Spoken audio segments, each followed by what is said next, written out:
Amos, Kabanata 1. Ang aklat na ito ay naglalaman ng mga pahayag ni Amos, isang pastol na taga-Tekoa.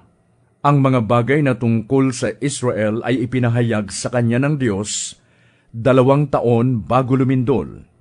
Si Uzias noon ang hari ng Huda, at si Jeroboam namang anak ni Joas ang hari ng Israel.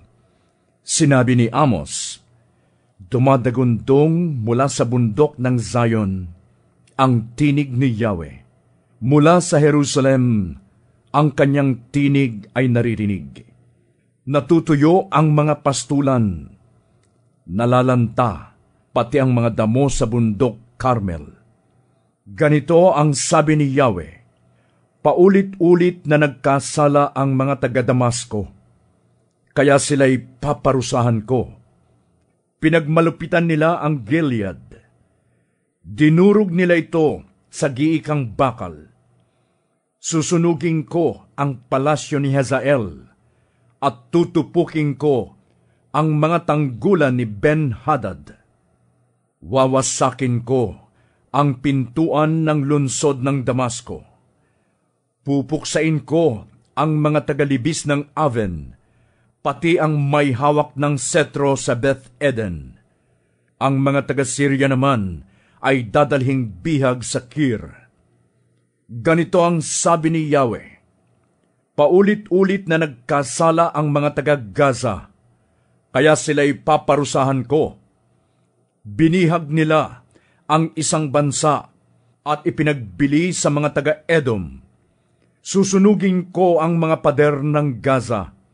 Tutupukin ko ang mga tanggulan doon. Aalisin ko ang mga pinuno ng Asdod at ang may hawak ng setro sa Askelon.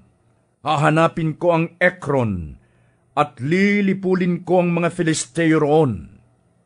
Ganito ang sabi ni Yahweh, paulit-ulit na nagkasala ang mga taga-Tiro, kaya sila'y paparusahan ko. Ipinagbili nila sa Edom ang libu-libo nilang bihag. Sinisira nila ang kasunduan ng pagkakapatiran. Susunugin ko ang mga pader ng Tiro.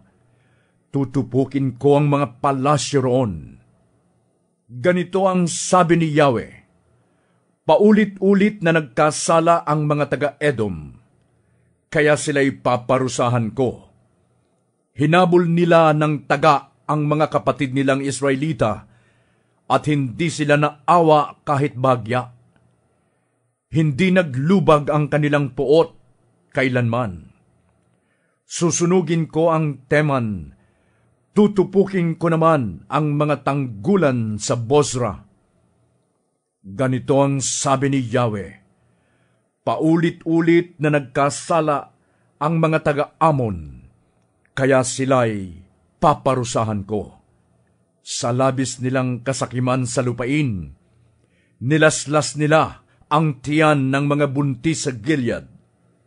Susunugin ko ang mga pader sa Raba. Tutupukin ko ang mga tanggulan doon. Magsisigawan sila sa panahon ng labanan.